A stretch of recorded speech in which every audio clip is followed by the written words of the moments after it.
Bonjour à tous, on se retrouve pour un nouveau guide d'achat de processeurs sur la chaîne Texama. Vu que les derniers Ryzen avec des caches 3D sont sortis, maintenant on peut vraiment regarder quels sont les meilleurs processeurs du moment à acheter pour mettre dans votre future config ou pour faire un upgrade.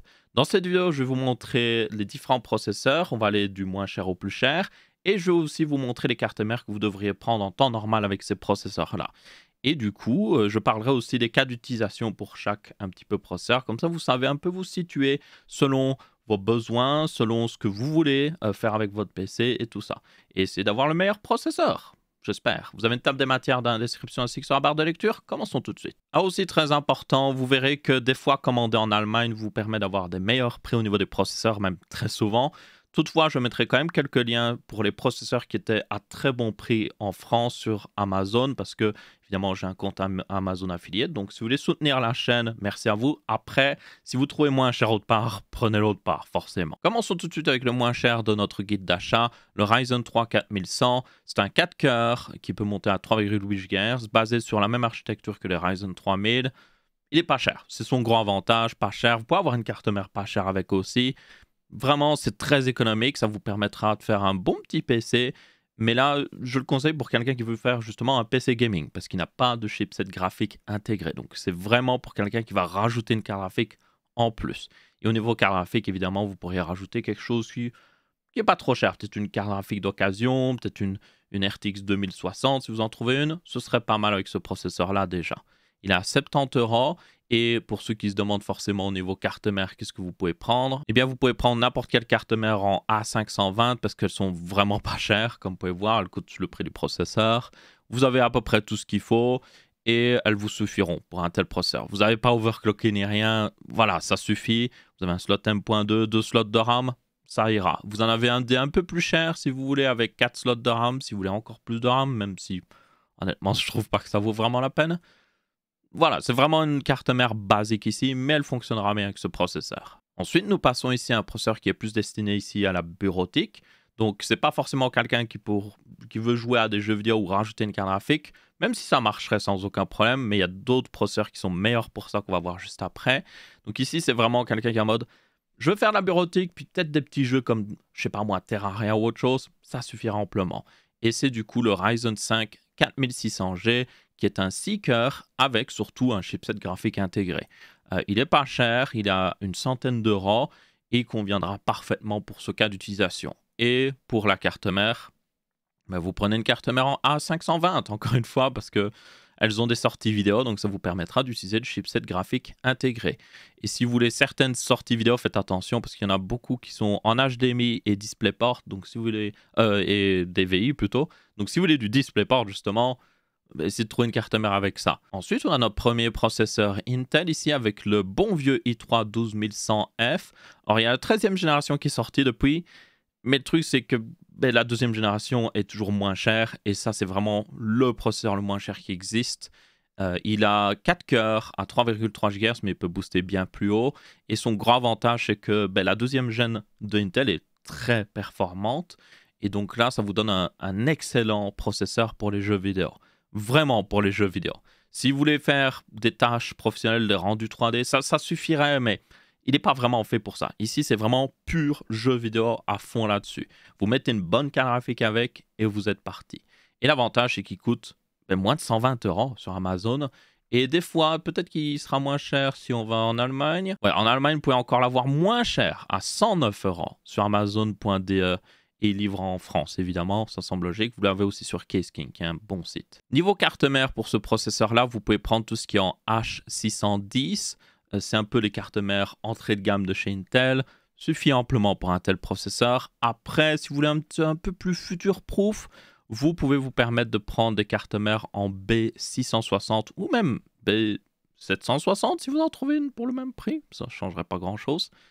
Et du coup, ça, c'est des meilleures cartes mères parce qu'elles vous permettront d'avoir un peu plus de fonctionnalités et seront un peu plus aussi future-proof. Si vous voulez peut-être, dans le futur, rajouter peut-être un Core i5 parce que vous avez besoin de plus de cœurs. Là, ce serait bien d'avoir justement une carte mère un petit peu plus puissante. Je vous conseille toutefois évidemment les versions DDR4 parce qu'il n'y a pas beaucoup d'intérêt à passer à de la DDR5 ici. En H610, vous ne trouverez pas de version DDR5 de toute façon. Mais par contre, en B660 et B760, il en existe. Donc faites attention. Ensuite, nous avons le Ryzen 5 5600 qui a largement baissé de prix ces derniers temps et qui est plutôt intéressant. C'est un processeur Seeker qui est très similaire au 5600X. Et en réalité, si vous le refroidissez correctement, il fait aussi bien qu'un 5600X. Donc, je pourrais vous montrer le 5600X qui coûte un peu plus cher, mais il n'y a aucun intérêt à le prendre.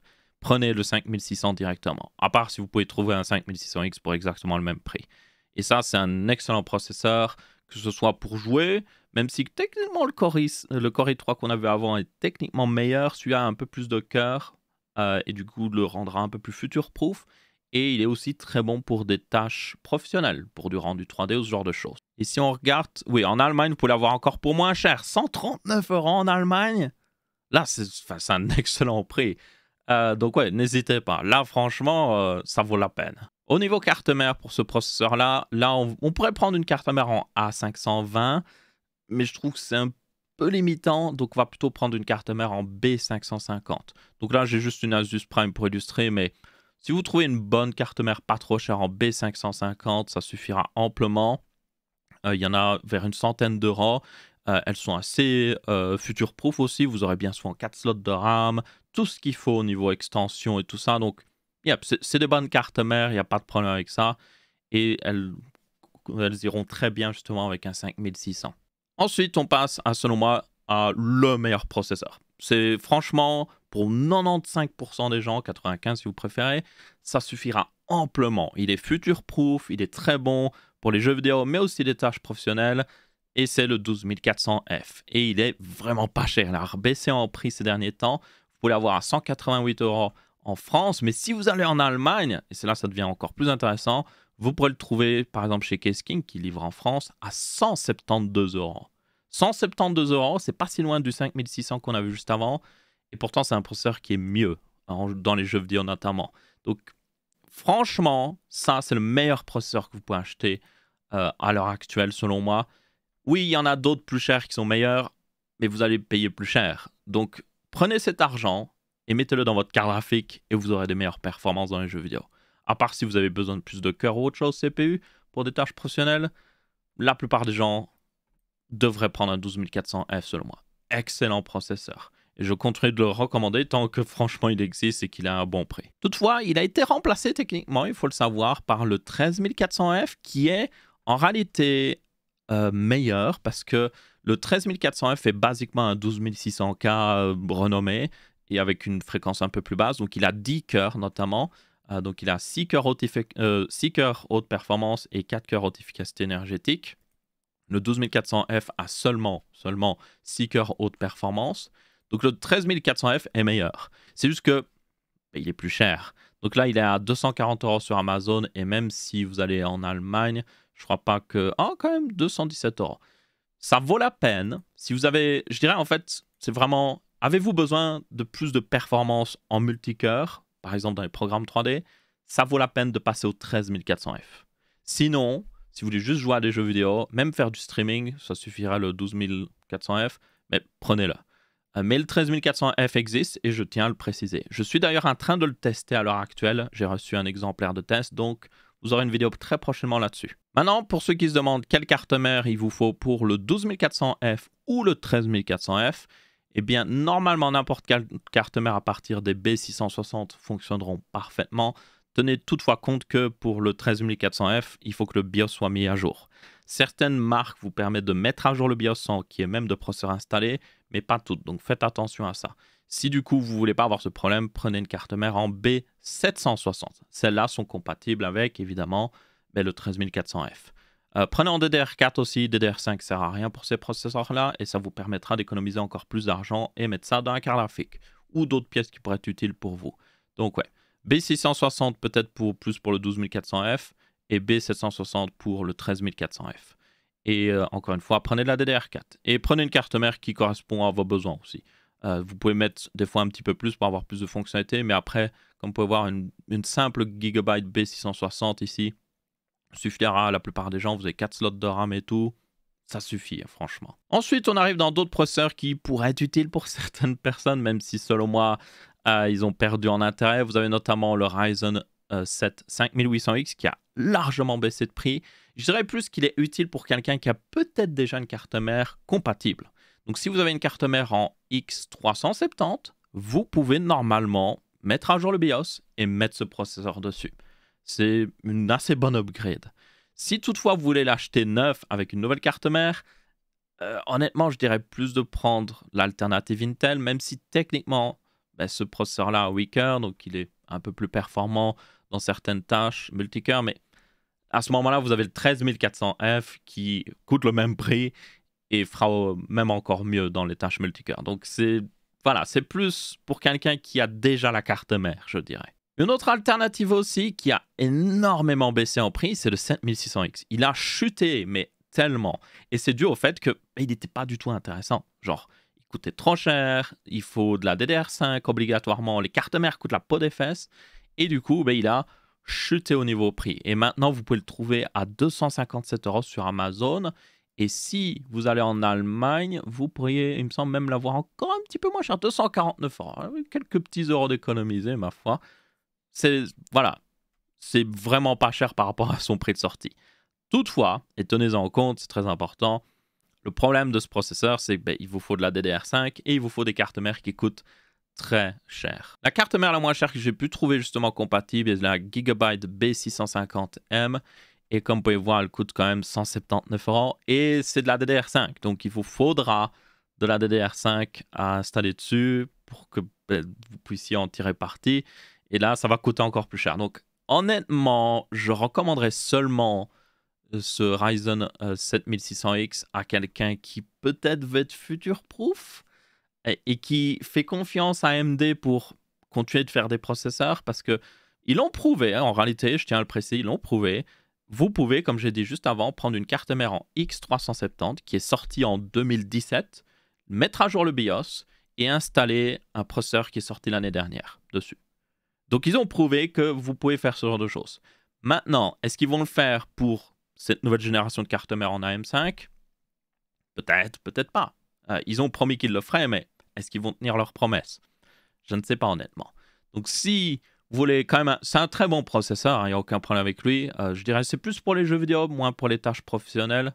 Là, Intel fait mieux pour le même prix. Mais si vous êtes plus jeux vidéo et que vous voulez un truc future-proof, ça peut valoir la peine. Mais honnêtement, c'est si vous faites confiance à AMD de justement vous donner ce chemin d'upgrade dans le futur. Ensuite, on a le 12600KF. Alors, je tenais à le citer parce qu'il a quand même pas mal baissé en prix. Après, tenez en compte, le 13400F est basiquement un 12600KF. Ils ont le même nombre de cœurs et tout ça. C'est juste que le 12600KF a une meilleure fréquence et peut être overclocké. Donc, je le mentionne surtout à quelqu'un qui voudrait vraiment bidouiller ici et qui veut overclocker. Ça peut valoir la peine. Toutefois, il coûte plus cher. Donc, pour moi, je trouve que c'est limité l'intérêt.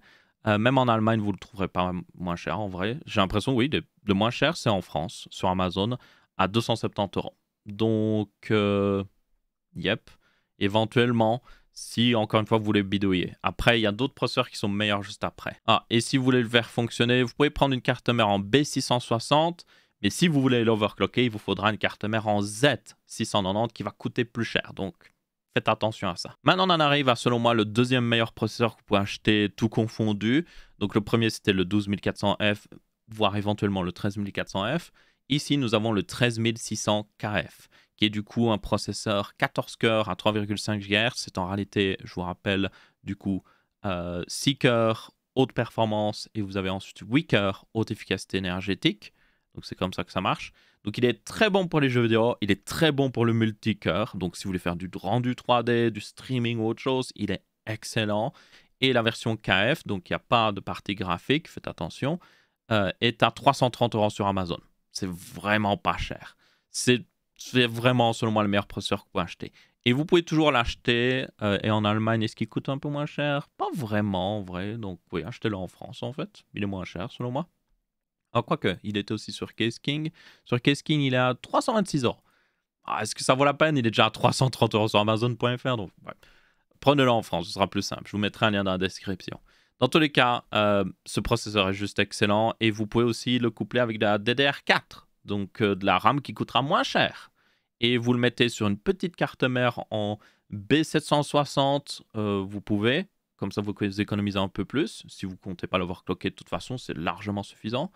Et si vous voulez l'overclocker, vous le mettez sur une carte mère en B790 ou éventuellement, si vous avez la possibilité de mettre à jour le BIOS, vous pouvez aussi le mettre sur une carte mère en Z690 qui sera même en promotion. Il y en a pas mal qui sont vendus des fonds de stock. Ça peut valoir la peine. Meilleur processeur que vous pouvez acheter, franchement, après le 12400F. Mais là, c'est plus pour quelqu'un qui a peut-être le budget, parce que selon moi, ça vaut plus la peine de mettre la différence de prix entre un 12400F et celui-là dans une carte graphique. Mais si vous êtes en mode, j'ai l'argent de toute façon, il n'y a pas de carte graphique que je peux acheter en plus, même avec cet argent que j'économise, ou de toute façon, je veux que mon PC soit plus future-proof, bah alors prenez le 13600 KF ici. Ensuite, je voulais faire une petite mention spéciale au 5800X 3D qui est bizarrement un très bon processeur pour les jeux vidéo, mais pas toujours. Le 13600 KF, selon moi, est meilleur en tout point, de manière générale, mais des fois, le 5800X 3D va juste le dépasser.